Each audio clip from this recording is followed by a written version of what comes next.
And this is the work that I spent most of my time working on, and that I would say I've worked on for the last 10 years, and that's the right to health and global health obligations. And I think most of my thinking on the topic stems from this quote from the UN Special Rapporteur on the right to health, in which he said that if there's no legal obligation underpinning the human rights responsibility of international assistance and cooperation, then inescapably all international assistance and cooperation is based fundamentally upon charity.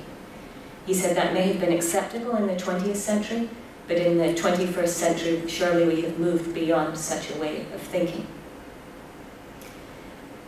So to try and bring this global health initiative's impact into understanding how we move from charity to legal obligation, we looked at the Global Fund specifically because it has presented a new model of interacting between different partners. It tries to move away from the donor-recipient model.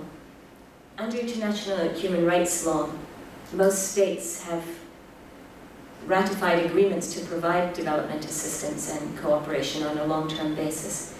But unfortunately, there are not strong accountability mechanisms that require them to comply with their obligations. So even though these obligations exist, states have been trying to say, oh, well, it's not really a legal obligation, even though they read and signed these documents in the 1960s. They've continued to reaffirm their commitments to these documents every couple of years at UN sessions. They're always quoting them in international agreements.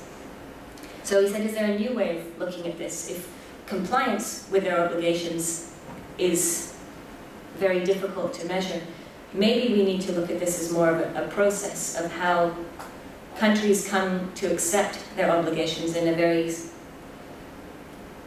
like a dance almost, that one moves a little bit forwards and then another one moves forwards. With the United States always denying that it has any obligations in the field of economic, social, and cultural rights, while being the main funder for PEPFAR and for the Global Fund. So we started from the different obligations under the right to health, and they're very, for legal documents, they're very precise, especially the general comment, which is supposed to guide all countries' development cooperations in the area of health. And it says, for the avoidance of any doubt, the committee wishes to emphasize that it is particularly incumbent on states, parties, and other actors in a position to assist to provide international assistance and cooperation. So this isn't charity. This is a legal obligation, and countries should be claiming what is their right for their citizens from the international community and holding them to account when they're not.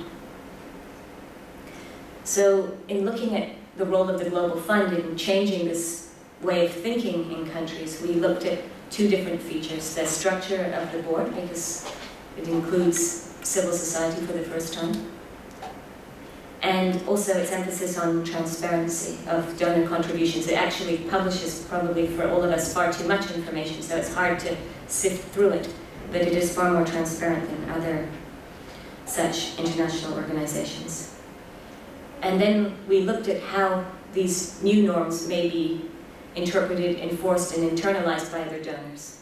So we went through a legal analysis of all of the different features of the different language in this general comment, and assessed how the Global Fund did by interviewing 19 different stakeholders in northern countries in the United States, in Belgium, and representatives of the European Commission, which is the largest aid donor, to try and see whether they used a mindset of charity, political choice, legal obligation. Our final conclusion was that through the interaction in all of these different fora, through having civil society organizations from the north and the south sitting on the Global Fund board, it was starting to generate new norms of behavior. You had different voices at the table, different